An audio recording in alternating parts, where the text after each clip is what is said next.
With the fourth battle of Mostar concluded, a traitor had been shown in the name of Nicanor.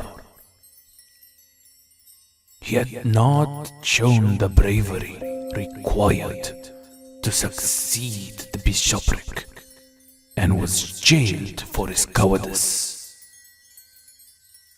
But the Turks had not given up in their attempts to secure Montenegro for themselves, for it gave a good strategic position against the Venetian Republic.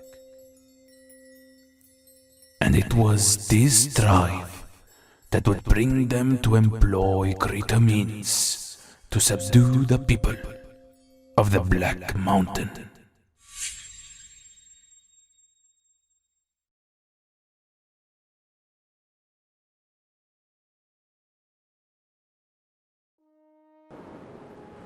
(1580 AD) had bloom, and an uneasy ceasefire was underway, although not for long, for the Ottoman Sultan commanded Ali Nasi as the new commander against the Montenegrins, where he began to assail the northern defenses of Montenegro that led to Cetinje.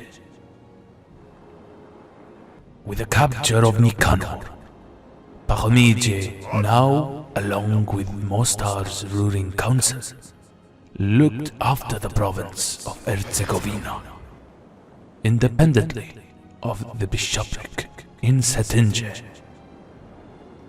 This gave him great respect and influence in the entire area and beyond, such as in Croatia and Bosnia. Ali Nasi, by 1581, had broken through the northern defenses and was looking at the walls of Cetinje, ready to assault. Seeing that aid was necessary, Parmije sent for Venice's military support. A Montenegrin ambassador went to Spalato, where Venice's Doge, Alvise Loredano, was stationed in campaign against the Ottomans. A large army, commanded by Marije Kizdi, was sent to support Parmije, and he, now confident to face the Ottomans, went to face his foe in open battle. Although defeated, the Ottoman general gave enough casualties to the allied host that they had lost many of their most important commanders and soldiers, making the Republic more unable to send aid to the bishopric. More troops from across all the Balkans were converging in Sarajevo for a major offensive to the Adriatic coast, while on the Greek mainland, the Venetians were opening a new battlefront with their attempts to capture more territory in the area with their invasion of Selanik on the Chaldicia Peninsula. This made the Ottomans unable to fully send a overwhelming force to overrun the Adriatic settlements.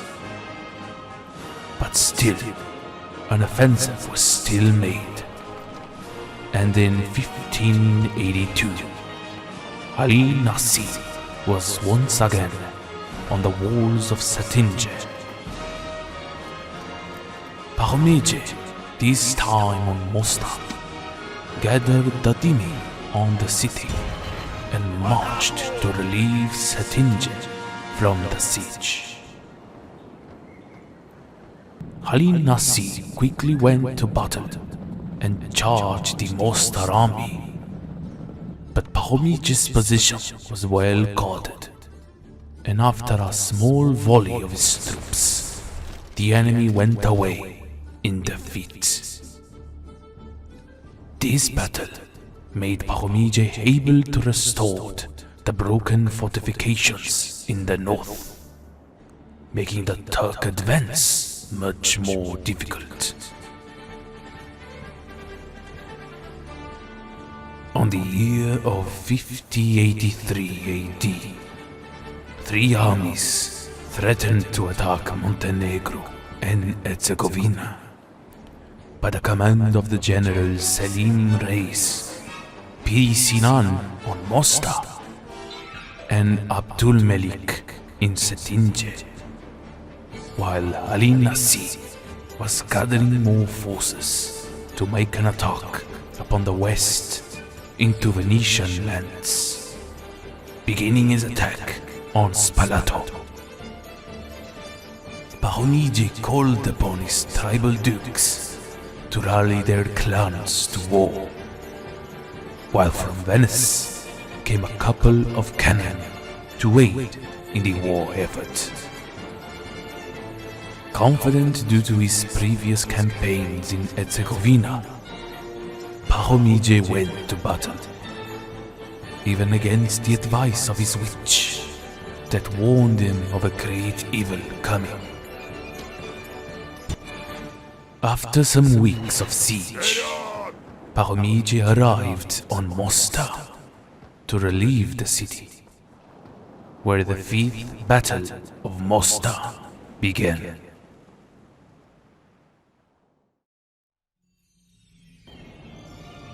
Pachomice settled on a high slope with a great forest covering his troops, while the Venetian cannons fired down against the Ottoman forces. Selim Reis commanded the weaker army, comprised of lightly armored Turkic and Carpathian recruits that were unable to mount an offensive against the well-positioned Montenegrins. So they waited for Piri Sinan's army, that was made by the more experienced elite Janissaries, trained on Istanbul for the wars in the Balkans.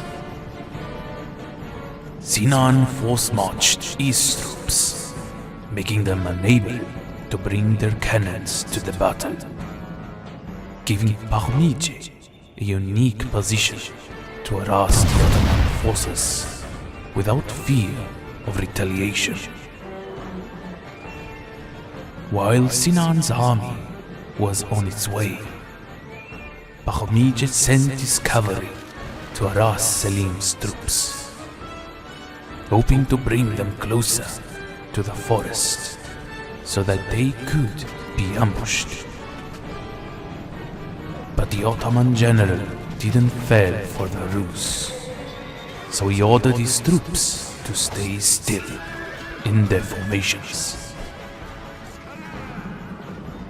4 hours, the cavalry skirmishers went on, and when the Mostar army arrived, Pachomice sent their crossbowmen to fire to the Ottoman lines, making Selim Reis falter, slowly backing away from his position.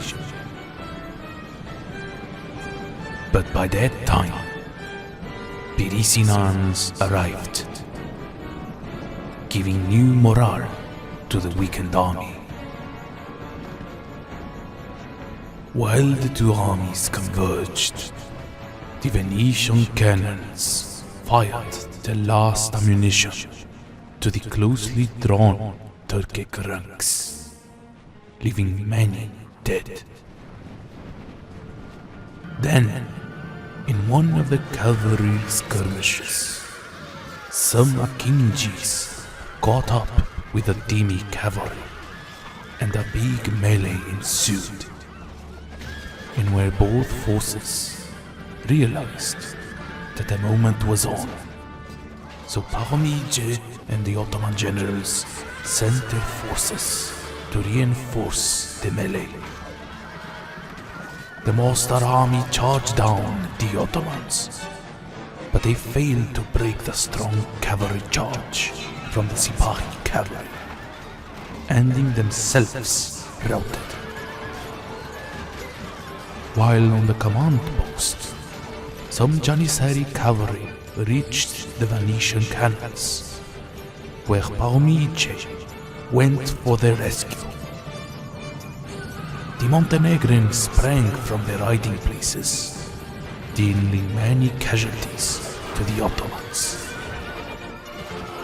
It was then that on the melee for the cannons, Pahomije received a serious injury from a Janissary officer, leading his men to lead him out of the battle, making the 5th Battle of Mostar ending in the defeat. Pahomije's injury is a serious one. I can't seem to know, as of now, to what might it lead to the Prince-Bishop. So I will leave you here, my friends, and on the next time we meet, you shall find out the end of Pahomije in this other realm.